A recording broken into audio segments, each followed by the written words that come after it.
Hello everyone! Today we're going to talk about environmentalism and video games. More specifically, how some video games have taken up the positive environmental attitude of "we can fix the world" that was common in environmental literature before the 1980s. To get started, it's important to know a few things. First, I chose video games specifically because they are played by 49% of the population, making them a more consumed form of entertainment than reading. Some video games do qualify as literature, since literature is defined as written material, especially works of imagination characterized by excellence of style and expression, and by themes of general or enduring interest. So the games that feature more story and narration and dialogue would then qualify under this. Now, when I say that there was a general positive attitude in environmental literature pre-1980s, I'm not being overly exact in my dating. I am, however, drawing that conclusion from a bit of history. In 1962, the exposé Silent Spring by Rachel Carson was published, which shocked everyone with the reality of how pesticides and contaminants affect human health. This prompted the birth of the modern environmental movement, which combined principles of conservation, organics, anti-industrialism, and social justice. As Jimmy Carter would note in his report to Congress, along with the many new laws that were passed, there were also improvements in air and water pollution controls, automobile pollution controls, and just general positive change. Writers would emphasize community approach to change, such as gardening, vegetarianism, organic farming, alternative energy, and general elimination of industrial chemical use, or they would respond to the current environmental crisis. Then in the 1980s, a few things changed. Ronald Reagan actively and publicly reversed most of the environmental acts and laws passed under Carter, changing regulations to favor corporate production. The information age began with that decade alone, seeing the birth of personal computers, internet, cell phones, computer and video games, and technology has never changed more rapidly at any other point in human history.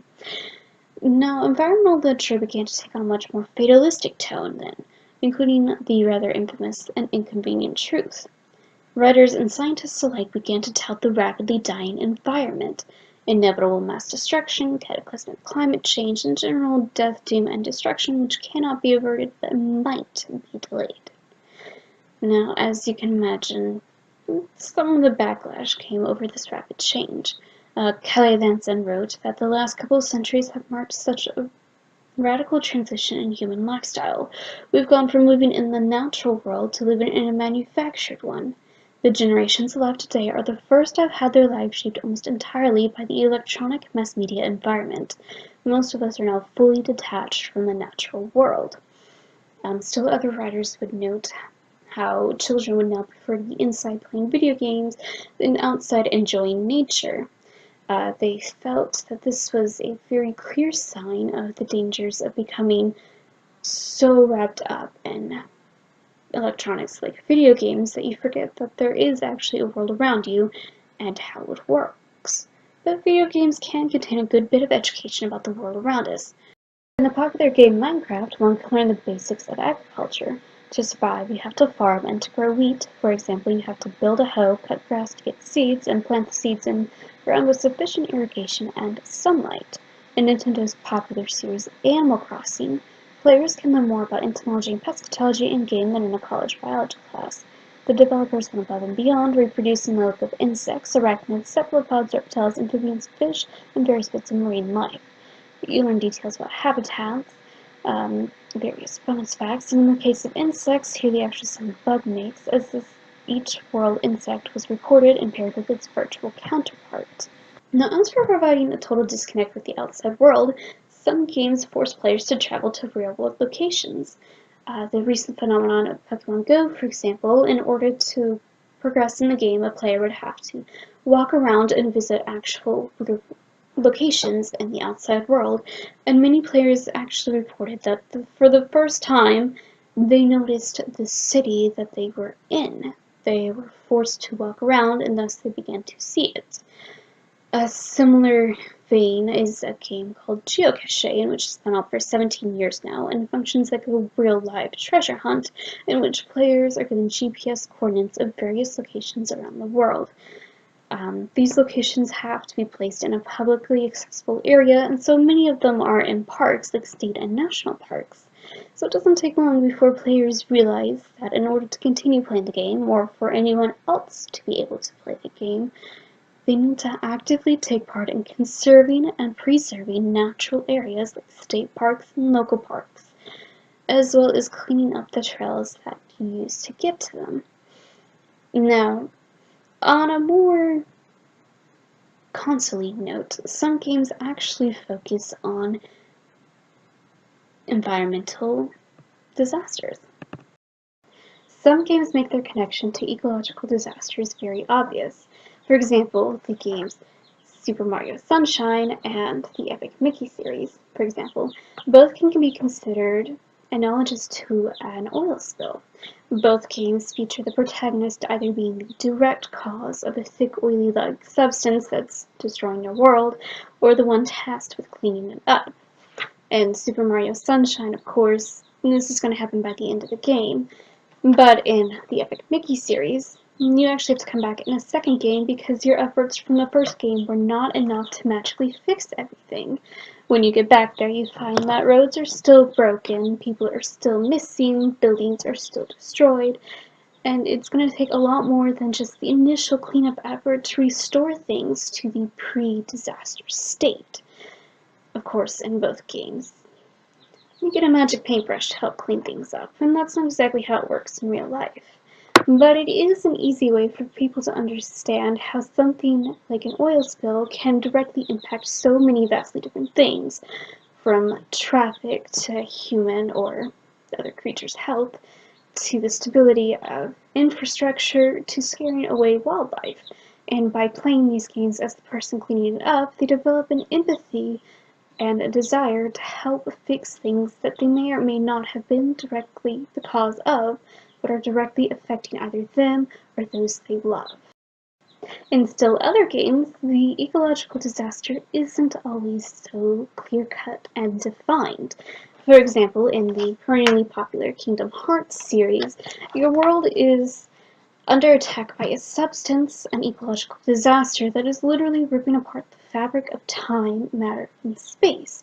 You get your initial motivation from watching your homeland be destroyed by this, well, mysterious force that neither you nor anyone else you know of directly caused. In fact, it has a lot of multiple causes, since this is a game about good, evil, the morality in between, and how intentions can ruin the things that you are trying to fix.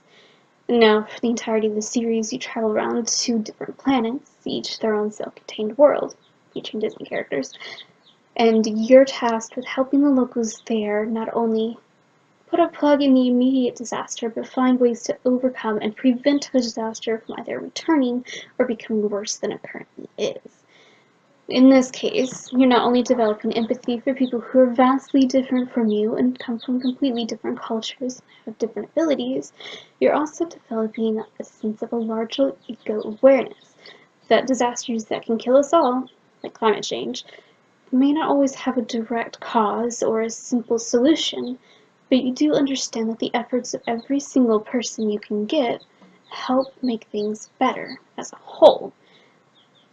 Which, is a rather important ecological message for anyone to understand.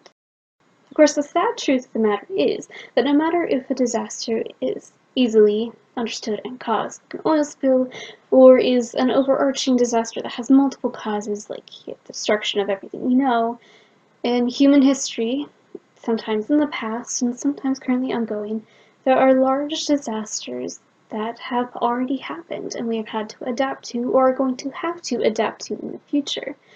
For instance, some of you might recall some stories about the ocean reclaiming areas such as Miami, parts of Vietnam, and about to completely swamp some islands in the world. Well, there's actually a game that takes a look at what happens when the ocean floods everything, and that would be The Legend of Zelda: The Wind Waker. In this game, when you play, you're in a world that has been completely flooded by an ocean. And now, in their world, this was caused as a divine response to a moral disaster befallen humanity, and the world was flooded in response to not only cleanse them, but keep them alive and away from what was destroying them. And when you play this game, The ocean is actively reclaiming and eroding away what little lands they have left. There's only a few islands after all. And in the course of the game, you meet little ant-like people called Koroks, and you can choose to help them in their mission to replant trees on each island, so that the trees will not only help build out the island in years to come, but help prevent the island from eroding away now. However, sometimes the world changes not only through divine interference. Sometimes it's a combination of both natural factors and human ones, such as their latest incarnation, The Legend of Zelda Breath of the Wild. In its very large world, you can explore things that are a combination of human destruction and natural destruction. Putting the ruins aside for now, you can explore old quarries, you can look at man-made cliffs and dams, you can look at areas that used to be destroyed by flooding, areas that have split mountains due to something analogous to an earthquake. You can explore old lava flows from eruptions, and look at areas that used to be above water and are now underwater and have become either an island or just sort of this interesting oceanic feature. The world has changed very dramatically. Some of it was human caused, some of it was natural cause, and some of it was due to war. Now, that's not the main point of the game.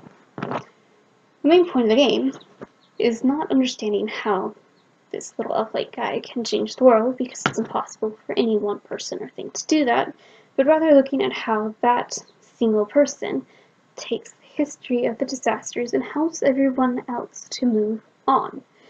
See, in this world, the disaster that has mostly affected humanity now isn't a natural disaster, but a human one, because humans had decided, well, mostly 100 years ago when it all came to a head, that modern technology, highly advanced, was the way to solve all your problems. And it didn't really work that well. So, by the time you pick up the pace 100 years after that, humanity is scattered, it is scared, it is dying. And in both The Wind Waker and Breath of the Wild, we are really focused on helping and watching as the inhabitants move on with their lives after these disasters have already happened. Sometimes very far in the past, sometimes a little bit closer. It's more like a glimpse of what it looks like after Doomsday if anyone survives. It's not the same world that you knew. A lot of things have changed. Sometimes things get a lot more simple. Other times you're tasked with shutting down what remains of what caused the disaster in the first place. But in both cases, it's a dire warning of how something that has no direct cause, or something that seems impossible now when you have clear warnings that it's coming, like cataclysmic climate change, can come suddenly and change everything you thought you knew.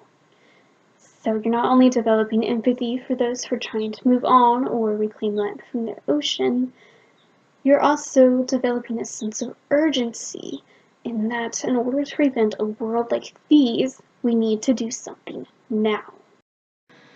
Now, all of this is to say that video games that focus on the environment tend to have a more positive outlook on it, even when there has been massive cataclysmic disasters that have happened.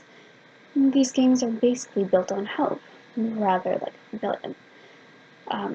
This was an attitude common, again, in pre-1980s literature that had to do with the environment. No matter how bad things might be right now, they were looking forward to a better future, continuously looking for ways to improve on what was already built. But I do hope that you will look up the literature that I've provided, and also maybe take your hand of playing some of these video games, which are by no means the only games with an environmental focus. Have fun out there, and keep learning.